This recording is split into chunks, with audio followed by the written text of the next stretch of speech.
Well, this past weekend I went to see the new James Bond movie, and I didn't see it with any intention of finding great religious themes or doing one of these commentaries. I went just for fun. But I was really struck by something that surprised me in this movie, namely a strong Catholic undertone. And let me get at it this way. The movie plays on the theme of kind of old and new. You know, where Daniel Craig, the poor guy, just a few movies ago was the new young James Bond. Now he's this kind of older character. So they're all teasing him about being old war horse, and too old for the job, and so on. So it's young kids versus the older people. And that theme too is seen in regard to M, played by the great Judi Dench. M is in charge of the spy agency, and she's being kind of moved off the scene. They want her to retire because she's old school, and her practices are, from the old world.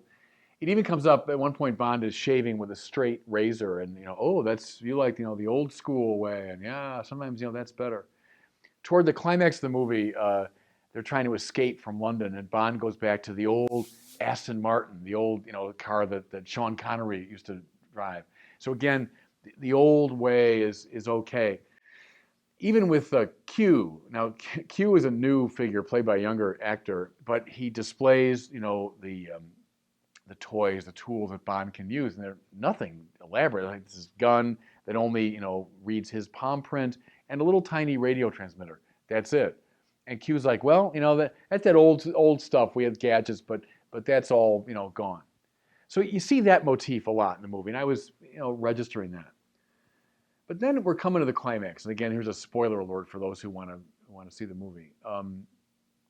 The movie comes to its climax at an old manor house in the Scottish Highlands, where M and Bond have escaped from the bad guys. It's an old manor house from the Elizabethan period. And they come in and they prepare themselves to take on the onslaught of the bad guys. And again, they use all these old school methods, and they have to kind of rig things together and explosives and various things. So old school again versus the new technology. But then a little light went on when they have to escape from the house, which has now been attacked by all these bad guys. How do they escape? They escape through a priest hole. This was a house from the Recuson period when Catholics were under siege, and they had to protect priests who would visit to say mass and do the sacraments. And they hid them in walls. They hid them behind walls and in cellars and attics. And these were called priest holes. So I thought, that's interesting. It appears as though the Bond family in the movie was a Catholic family that during that period was protecting priests. And through the priest hole escape M and James Bond. Interesting, I thought. They get out from the house, and then the movie comes to its fulfillment when the bad guy, played by Javier Bardem, confronts them where? In a church, obviously a Catholic church, on the grounds of this recusant manor house. And that's where it comes to a climax. And by the way, the bad guy is killed not with a gun, not with some new technology. He's killed with a knife to the back. So old school again comes in. Now, once that happened, this light had gone on. Like, wow, they're ending in this recusant Catholic house. The bad guy is killed in a church. My mind began to go back over other parts of the movie. And at the very beginning, Bond is shot really accidentally by one of his colleagues, and he falls off this train, goes way down this bridge, and plunges deep in the water. You think, poor James Bond, he's a goner, right? But he, of course, survives, and he comes back up from the dead, basically. At the very end of the movie, just before he kills Javier Bardem, he finds himself deep down in the water, having crashed through the ice, and he's wrestling with this bad guy, and then he eventually kills him, and then in this desperate move, fires a flare and breaks the ice and comes up out of the water. When he was asked in the movie, what's your motto? He says, resurrection. Coming up out of the water, rising back from the dead. It's a baptismal image. It's a kind of Christ image. And then at the end, having escaped through the priest hole, he's a kind of a priestly figure in the church, having done battle with the bad guys. Okay, so I see all these motifs. I thought, that's kind of interesting. I wonder if that's just accidental. Is that just the way it goes? Well, I did a little research afterwards and found it's not accidental at all. And here's a couple of reasons why. Ian Fleming, who wrote the James Bond books, was a friend of Carol Houselander. Now, she's not a household name today, but back in the mid 20th century, she was a very prominent Catholic mystic and spiritual writer. Fleming was a friend of Carol Houselander, and Carol Houselander had a friend, and she was, I think, kind of a love interest, whose name was Sidney Riley. Sidney Riley was a spy for the British Secret Service. And eventually he broke her heart. They broke up and she never married. But they say that Sidney Riley became the model for James Bond. Now, here's a further connection. You say, now why Bond?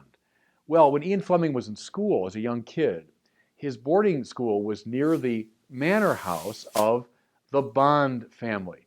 Who were the Bonds? They went back to recusant times. In fact, their motto was Orbis non sufficit, which means the world is not enough. It's a great spiritual kind of insight.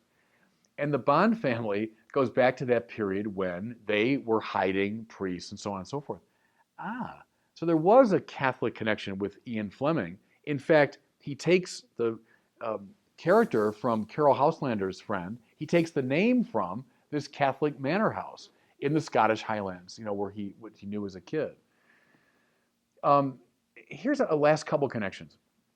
The name of the movie, of course, is Skyfall. Now, why Skyfall? Well, that's the name of the manor house in the movie. Skyfall is this place. But what's Skyfall? Remember the Lord Jesus saying, I've seen Satan fall from the sky like lightning. So it's a symbol, if you want, of the Christian conquest of the powers of evil. What's happening in the movie but James Bond, who kills the powers of evil in the church on the grounds of Skyfall, And a last connection I find sort of fascinating. It's been said, I think correctly, that Elizabethan England was the first police state. And what was she doing? She set up this extremely complex spy network to spy out priests and Catholics. They responded, the priest hole is part of that, and the recusant families protecting priests. But they responded with an elaborate counter-espionage network. And so Elizabethan England was the first time when something like spies, counter spies, and all this were very much at work. Could it be accidental that Ian Fleming writes this great spy story, taking the name from a Catholic family, taking inspiration from the friend of this very Catholic figure, Carol Houselander, and now did that all surface, at least for me for the first time, in this movie called Skyfall? I guess I just sort of submit that for your consideration. I'm not sure I'm going to make an airtight argument, but it's certainly intriguing, isn't it?